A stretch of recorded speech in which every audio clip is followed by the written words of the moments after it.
कल यानी बुधवार 21 अगस्त को भारत बंद है। आरक्षण बचाव संघर्ष समिति ने 21 अगस्त को भारत बंद का ऐलान किया है। इस दौरान तमाम दलित संगठन सड़क पर उतरकर विरोध प्रदर्शन करेंगे।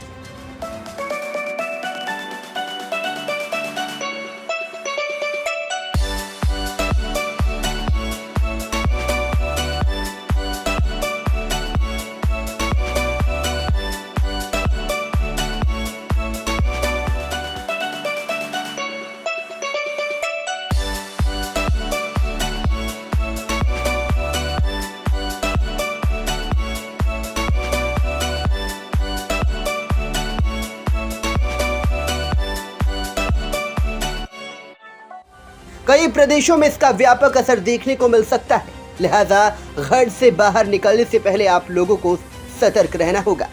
फिलहाल सोशल मीडिया पर भी भारत बंद ट्रेंड करने लगा है। ये प्रदर्शन सुप्रीम कोर्ट द्वारा 1 अगस्त को दिए गए उस फैसले के खिलाफ है जिसमें राज्यों को अनुसूचित जात और अनुसूचित जनजाति के भीतर ही सब कैटेगरी बनाने की इजाजत दी गई थी और उनमें उन लोगों को प्राथमिकता दी जानी है जिन्हें आरक्षण की वाकई जरूरत है। अब इस प्रदर्शन का मकसद इस फैसले का विरोध जताना है ताकि इसे वापस लिया जा सके। आरक्षण बचाव संघर्ष समिति के अलावा कई दूसरे संगठनों ने भी इस भारत बंदी का समर्थन किया है। इसके अलावा विपक्षी पार्टियों ने भी इसका समर्थन किया है। केंद्र सरकार को आरक्षण विरोधी बताते हुए 21 अगस्त के भारत बंद को कई दलों का समर्थन मिला है। सीतापुर में भी बहुजन समाज पार्टी, भीम आर्मी सहित अन्य संगठन भी बुधवार को इसके खिलाफ प्रदर्शन करेंगे और अधिकारियों को ज्ञापन सौंपेंगे। आपको बता दें कि दलित संगठनों की मांग है कि SC/ST में वर्गीकरण बंद हो, SC/ST के आरक्षण को नवी अनुसूची में डाला जाए, कॉलेजियम सिस्टम बंद हो, साथ ही निजी क्षेत्र और न्यायपालिक में आरक्षण दें और पूरे भारत में जाति जनगणना कराई जाए। विभिन्न संगठनों द्वारा आरक्षण के विरोध में किए जा रहे भारत बंद के दिन प्रदर्शन करने को लेकर सीतापुर के सांसद राकेश राठौर ने कहा कि वो उन लोगों की लड़ाई के लिए साथ हैं। सांसद राकेश राठौर ने कहा कि SC/ST आरक्षण के साथ किसी को छेड़छाड़ करने की जरूरत नहीं। अगर ऐसा सरकार करना चाहती है तो वो गलत है। उन्होंने कहा कि आरक्षण जिनका हक है उनको भी मिलना चाहिए। इसका वो पुरजोर विरोध भी करेंगे। मैंने कई बार पहले भी अपनी बात में कहा कि नीयत का बहुत बड़ा खेल है। मैं आज ये भी स्वीकार करता हूं कि कुछ खामियां उन लोगों में रही हैं जो लोग अपने पैरों पर खड़े हो पाए आरक्षण की वजह से। मैं कतई भी ये नहीं कहूंगा कि किसी जाति में या किसी जाति पे टिप्पणी करके कि वो पढ़ते लिखते नहीं है या इस तरह की कोई बात करके मैं किसी को अपमानित करना चाहूं, ये बिल्कुल भी सत्य नहीं। जिस तरह की भाषा का प्रयोग मनुवादी लोग हमारे लिए आरक्षण पे करते थे, आज उसी तरह की भाषा का प्रयोग हम लोग करें तो ये सत्य नहीं। मेरा जमीर इस बात की गवाही मुझे नहीं देता। इस आंदोलन में ना मुझे ना मेरे किसी भी साथी को धक्का किसने नहीं दिया या जबरदस्ती हमें भेजा। हमने ये आंदोलन मन से स्वीकार किया है। हमारे लिए कोई रोजगार करने का या पेट भरने का या कोठी बंगले बनाने का आंदोलन नहीं है। हमारे लिए ये आंदोलन समाज को उसके पैरों पर खड़ा करने का है। हाँ, मैं मानता हूं शेड्यूल कास्ट के लोगों में भी भाईचारा नहीं है, लेकिन इस भाईचारा को बनाने के लिए हमने तमाम तरह के प्रयास किए। हमने उस तरह की लीडरशिप अपने यहां डेवलप की है कि वंचित जातियों को नेतृत्व करने का मौका मिले। हमारे यहां वंचित वर्ग के लोग बड़े बड़े पदों पर हैं, लेकिन क्योंकि हमारी नई पार्टी है इसलिए आपको वो दिखाई नहीं देते, इसलिए आपको उनका कद नहीं दिखाई देता। लेकिन पार्टी में उनका कद है, संगठन में उनका कद है, ये सबको दिखाई देता है। उनकी बात का जो है उनकी वैल्यू भी है, उनका सम्मान भी है, ये भी सबके सामने। तो मैं अब बुनियादी बात पे बात करता हूं। कल समाज ने एक बंद बुलाया है। मैंने बीच में इस बात को स्पष्ट किया था कि बंद को, उसके पीछे के उद्देश्यों को, हालातों को नजर रख के हम लोग फैसले लेंगे।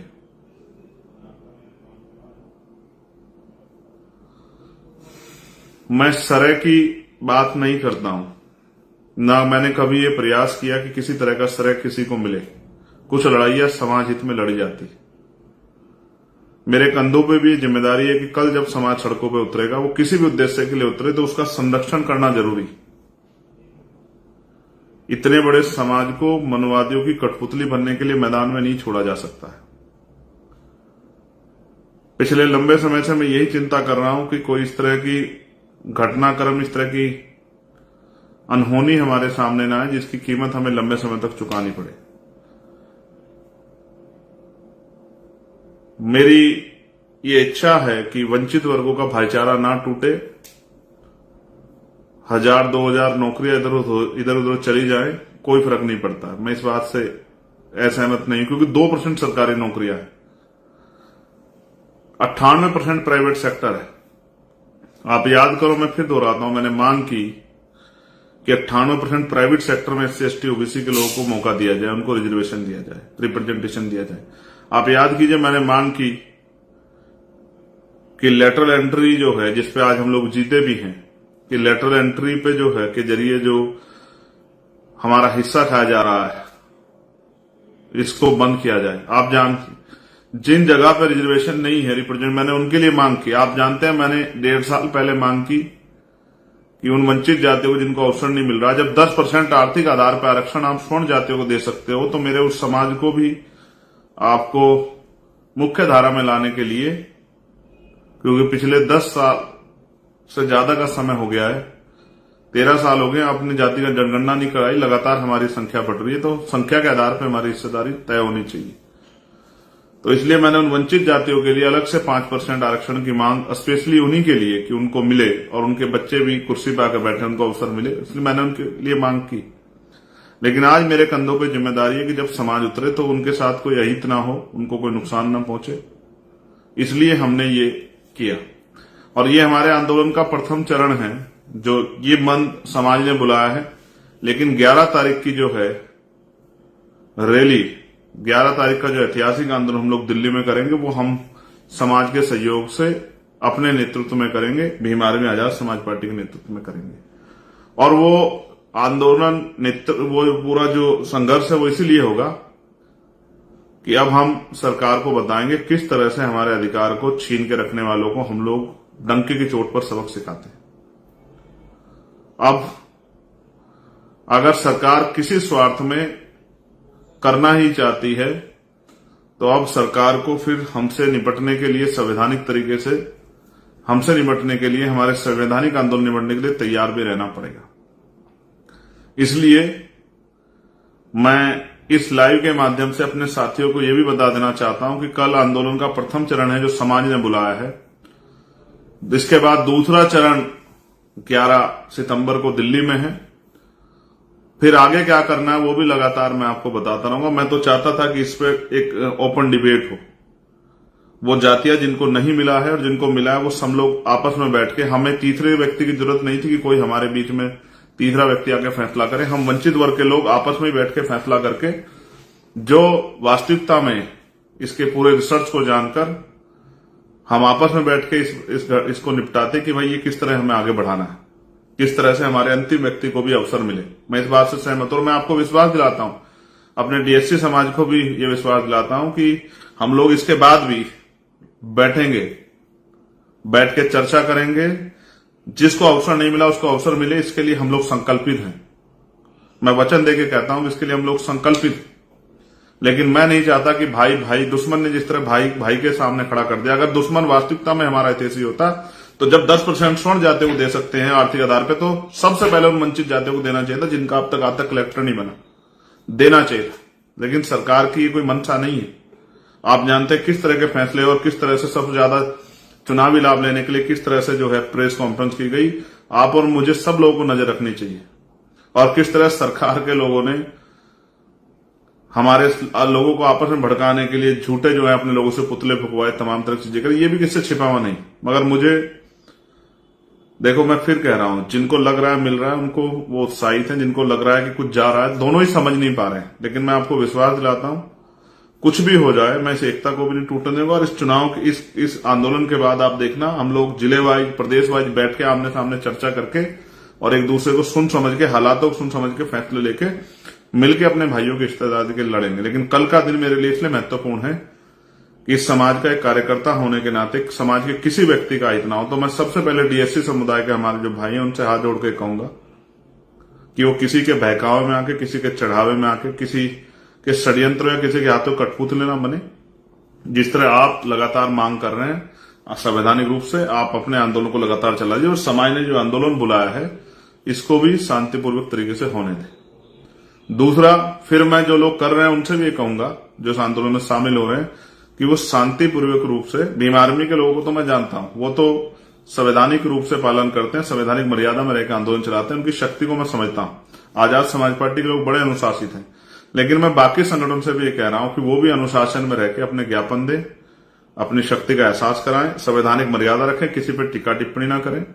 और जो मैंने code Bhim army Azad Samaj party के लोगों को दिए, जिन कोड के जरिए मैंने आपको बताया है, क्योंकि हम एक संगठन चलाते हैं और हमारे संगठन की एक आइडियोलॉजी और हमारे कुछ नियम कानून है, जो मैंने अपने लीडर्स को कल पिछले 2-3 दिन में लगातार, हमने पिछले 3 से 4 दिन में, 4 दिन लगे हमें, आप लोग जानते हैं, लगातार डिस्ट्रिक्ट की, स्टेट की मीटिंगें करने में, कोर कमेटी की मीटिंग करने में, कई मीटिंग करके ये फैसले हुए हैं समाज हित में। तो जो कोड मैंने आपको बताया, उस कोड के जरिए आप किसी भी विरोधी को पहचान सकते हैं। जब भी आप उस कोड को अपनी टीम से कनेक्ट करेंगे, तत्काल आपके बीच में अगर कोई बहरूप या नीला पटका पहन के आ गया है, टोपी लगा के आ गया है, उस तरह की वो कर रहा है, और जिस तरह से मैंने सीक्रेट कैमरों को आपको बताया कि वर्किंग करनी चाहिए, पुलिस हो या कोई भी हो, जो भी आपके साथ अवैधानिक काम करेगा या अवैधानिक कोई भी प्रयास करेगा, एकदम वो पकड़ा जाएगा। जो भी ऐसा व्यक्ति पकड़ा जाए उसको आप तुरंत पुलिस को दें, उसकी वीडियो बना लें, क्योंकि हमारे भाइयों के, मैं अपने भाइयों को आमने सामने आने ना आए मेरे भाई, इसलिए मैं डर रहा हूं। आप जानते हैं मैंने कभी जान की परवाह नहीं की और ना मैं कभी कर सकता हूं। मेरे खून का एक कतरा कतरा वंचित वर्गों के लिए, अपने परिवार के लिए, लेकिन इस परिवार को एकता बनाने में मुझे बहुत समय लगा है। मैं इस समाज के लिए जी रहा हूं, मेरा और कोई लक्ष्य नहीं है। इसलिए मैं आपसे कह रहा हूं, जो लोग मुझे सुन रहे हो, जो लोग मेरे साथ जिन्होंने काम किया, जो लोग मेरे दर्द को समझते हैं, मैं उनको विश्वास दिला कहता हूं, किसी का अहित नहीं होने दिया जाएगा। वो वंचित वर्ग के लोग हों या जिनको कहा जा रहा है कि उनका चला जाएगा, उनको भी मैं कह रहा हूं, मैं अपने बुद्धिजीवी वर्ग को कह रहा हूं, अधिकारी कर्मचारियों को कह रहा हूं, मेरा भरोसा करो।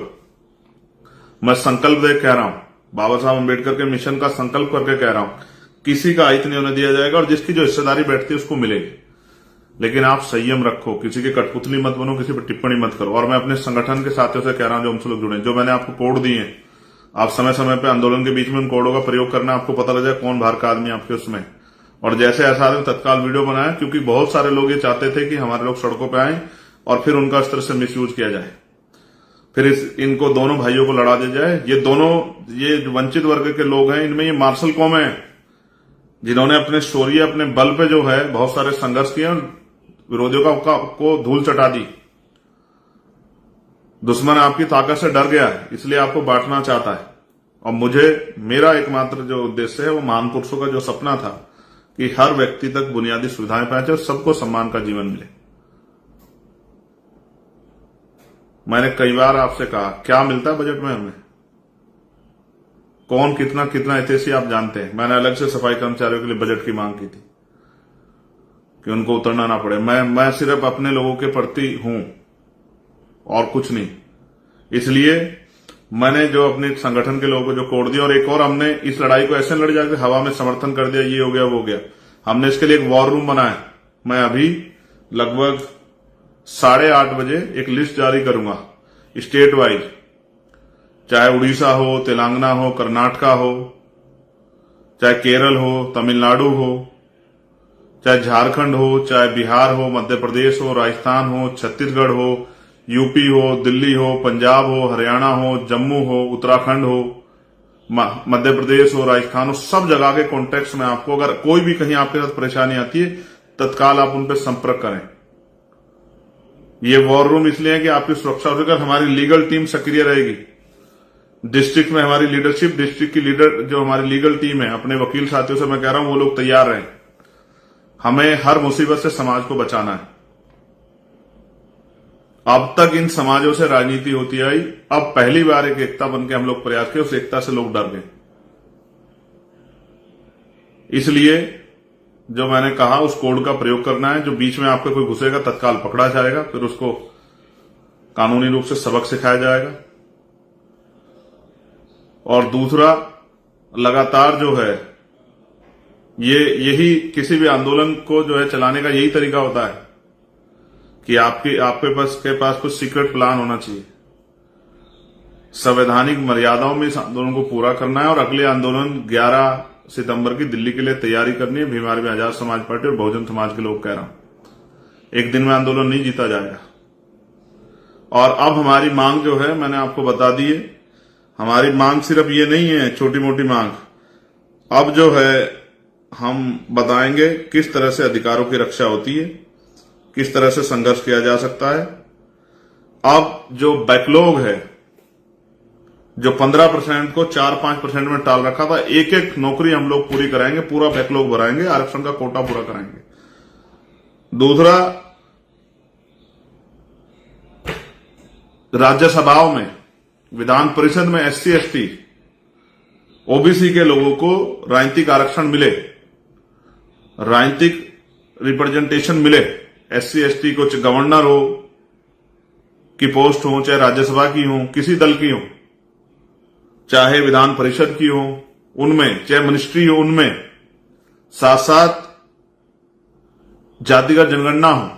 जितना प्राइवेट सेक्टर है, प्राइवेट सेक्टर में जो है ना रिजर्वेशन की व्यवस्था SC ST OBC के लिए। अब हमारे जीवन का एक ही लक्ष्य है, इस देश में जिसकी इतनी संख्या बारी, उसकी इतनी हिस्सेदारी के आधार पर, अंतिम व्यक्ति तो को भी उसकी संख्या के आधार पर हिस्सेदारी मिलनी चाहिए, धनदर्ती राजपाट में हिस्सेदारी मिलनी चाहिए। वो हम लोग राजनीतिक शक्ति बनाकर भी लेंगे और वो हम लोग भाईचारा बनाकर भी लेंगे।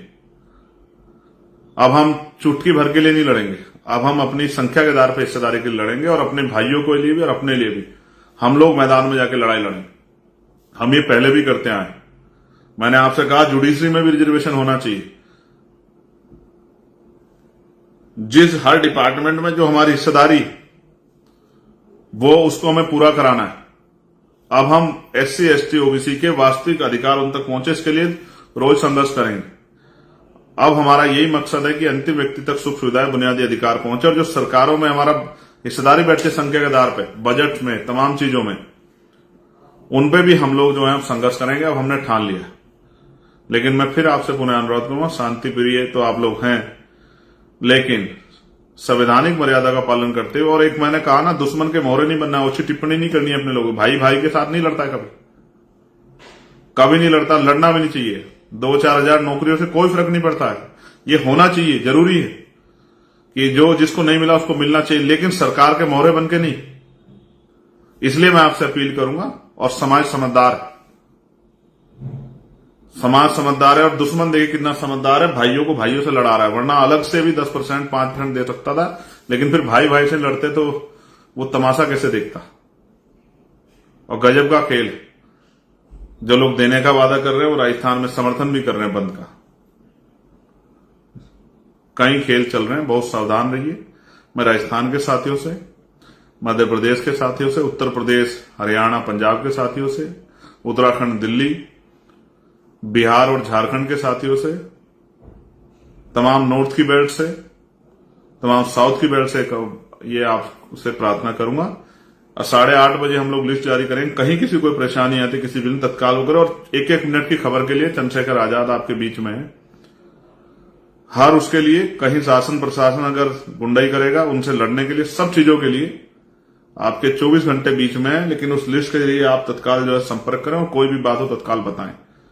लेकिन बहुत जिम्मेदारी, समझदारी से, संवैधानिक मर्यादा का पालन करते हुए शांतिपूर्ण तरीके से अपने ज्ञापन दें और अपने विरोध को दर्ज कराएं। आपने मुझे सुना, आप सभी के लिए मंगल कामनाएं। जय भीम, जय भारत, जय संविधान। आप सभी के लिए मंगल कामनाएं।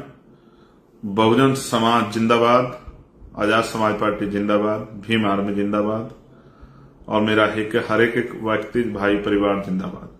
आपका कार्यकर्ता, आपका भाई चंद्रशेखर आजाद। जब तक महान पुरुषों का सपना पूरा नहीं होता, तब तक हम लोग रुकने वाले नहीं है और दुश्मन की किसी साजिश को हम लोग कामयाब नहीं होने देंगे। धन्यवाद। Bureau report, VTV news.